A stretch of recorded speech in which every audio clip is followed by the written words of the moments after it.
Business man ہمیشہ ایسی business deal کرتے ہیں اور کوشش کرتے ہیں کہ جس میں زیادہ سے زیادہ پروفٹ ہو، مگر ایک بار مدینہ منورہ میں قحط آیا، لوگ دانے دانے کو ترسنے لگے۔ حضرت ابوبکر صدیق رضی اللہ تعالی عنہ کا وہ دور تھا۔ لوگ حضرت ابوبکر صدیق رضی اللہ تعالیٰ عنہ کے پاس آئے اور آ کر کہا کہ حضور ہمارے پاس اناج کی بڑی قلت ہے۔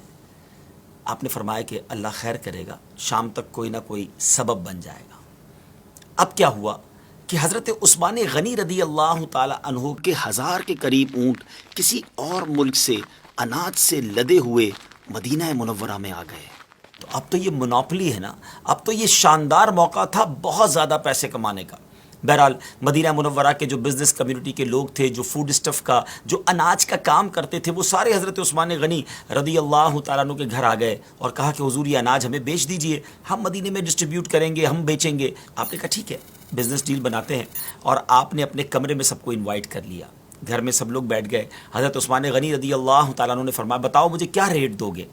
تو لوگوں نے کہا حضور آپ ایسا کیجئے کہ ہم سے 10 روپے کی جو چیز آپ نے لی ہے اس کے 12 لے لیجئے۔ 20% پروفٹ آفر کیا۔ آپ نے کہا نہیں مجھے اس سے زیادہ مل رہا ہے۔ لوگوں نے کہا حضور پھر آپ ایسا کیجئے کہ 10 کے 13 لے لیجئے، 30% پروفٹ لے لیجئے۔ آپ نے کہا مجھے اس سے زیادہ مل رہا ہے۔ انہوں نے 14 کا آفر کیا اور آخر میں 10 کا 15 آفر کیا، 50% پروفٹ آپ کو آفر کیا گیا۔ آپ نے فرمایا نہیں مجھے اس سے زیادہ مل رہا ہے۔ اچھا اب لوگ حیران ہو گئے کہ سارے مدینے کے جو بزنس کمیونٹی کے لوگ تھے، جو اناج کا کام کرتے تھے، وہ تو سارے وہیں موجود تھے۔ کہا حضور ہم سارے تو آپ کے روم میں ہیں، ہم سے زیادہ کون دے رہا ہے آپ کو؟ کون آفر کر رہا ہے ہم سے زیادہ ریٹ؟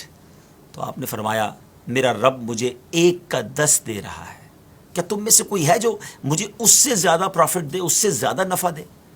لوگوں نے کہا نہیں حضور اس سے زیادہ تو ہم میں سے کوئی بھی نہیں دے سکتا۔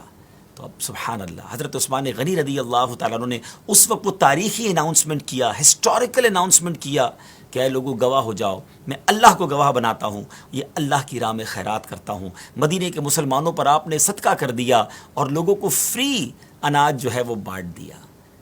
عقل تو یہ کہتی ہے کہ یہ تو موقع تھا پیسے کمانے کا، یہ تو موقع تھا خوب مال بنانے کا، مگر انہوں نے اللہ سے کاروبار کیا اور اللہ کے وعدوں پر ایسا سچا انہیں یقین تھا۔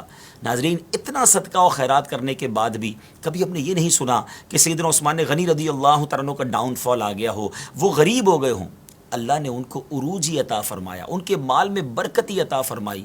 اور سبحان اللہ آپ وہ عظیم شخصیت ہیں کہ جنہوں نے نبی پاک علیہ الصلوۃ والسلام سے 2 بار گویا جنت خریدی۔ نبی پاک علیہ الصلوۃ والسلام نے اپنی 2 صاحبزادیاں یکے بعد دیگرے ان کے نکاح میں بھی دیں، آپ ذو النورین بھی کہلائے۔ اللہ کریم تربت سیدنا عثمان غنی رضی اللہ تعالیٰ عنہ پر اپنی رحمتوں کا نزول فرمائے اور ہمیں ان کے صدقے سخاوت نصیب فرمائے۔